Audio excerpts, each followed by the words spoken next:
U.S. Supreme Court says no more in-house tribunals for the second, other federal regulators. The decision strips the federal securities regulator of a key enforcement power. The U.S. Supreme Court ruled Thursday to strip the U.S. Securities and Exchange Commission second of one of its key enforcement processes, deciding in a 6-3 vote that the federal agency's use of in-house judges is a violation of the constitutional right to a jury trial. In the past, the second has sometimes used an internal process presided over by administrative law judges rather than suing in federal court to handle civil securities fraud accusations and levy financial penalties. The second's ability to handle matters internally was granted in 2010 by the passage of the Dodd-Frank Act in response to the 2008 global financial crisis. After the Supreme Court's decision, the second will be forced to once again rely solely on federal trial courts to enforce securities laws and seek financial penalties. In addition to kneecapping the second's enforcement abilities, the decision could have far-reaching implications for other federal agencies who have historically been able to handle enforcement via internal processes, including the National Labor Relations Board (NLRB), which is facing a similar challenge. Today's decision imposes an important and significant restriction on federal agencies' ability to adjudicate enforcement actions internally rather than trying their cases in court. Although this case involves the second, many other federal agencies bring enforcement actions based on statutory standards that closely resemble fraud or other common law claims, said Andrew Pincus, partner at international law firm Mayer Brown, in an emailed statement. The Supreme Court's decision indicates that all of those actions will now have to be tried before an independent federal judge and a jury,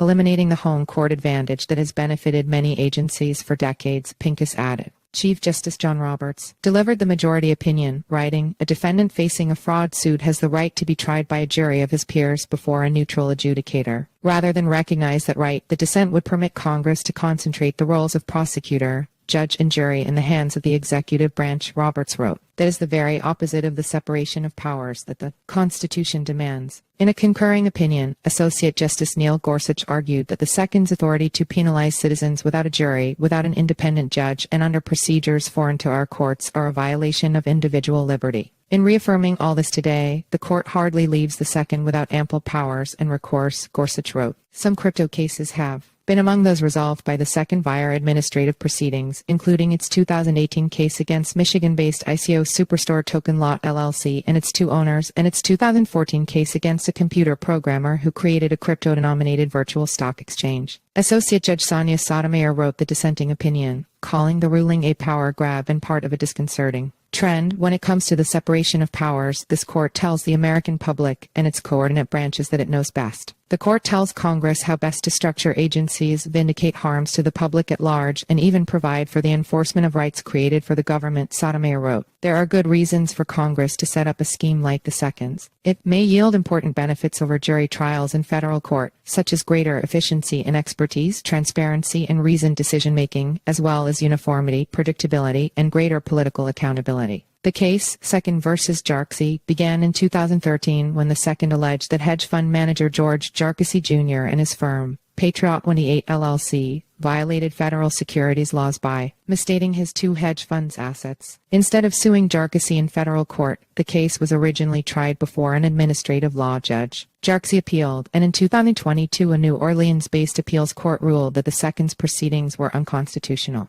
The second appealed, and the Supreme Court heard arguments last November. Update June 27, 2024 at 16:13 UTC. Adds comment from an attorney in detail about two of the second's past crypto-related administrative proceedings.